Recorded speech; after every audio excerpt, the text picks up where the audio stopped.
அப்பா பாகம் 1. அப்பாவை பெயர் சொல்லி கூப்பிடும் மகள்கள் ஒருவித அழகு.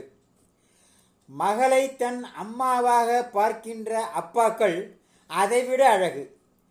அப்பாவுக்கு மேக்கப் போட்டு ரசிக்கும் மகள்கள் ஒருவித அழகு.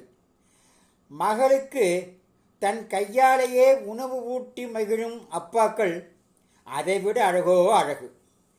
அப்பாவின் கழுத்தில் தொங்கி விளையாடும் மகள்கள் ஒருவித அழகு. மகளின் கால்களில் கொஞ்சி விளையாடும் அப்பாக்கள் அதைவிட அழகு. அப்பா சொல்லும் அத்தனை உண்மைகளையும் ஆர்வமாய் கேட்கின்ற மகள்கள் ஒருவித அழகு. மகள் சொல்லும் அத்தனை பொய்களையும் சிரிக்காமல் ரசிக்கின்ற அப்பாக்கள் அதைவிட அழகு. மகளை கண்ட பிறகும் மரத்தையே கண்டுபிடிக்க முடியாதவர்களாய் தேடும் அப்பாக்கள் அதைவிட அழகு.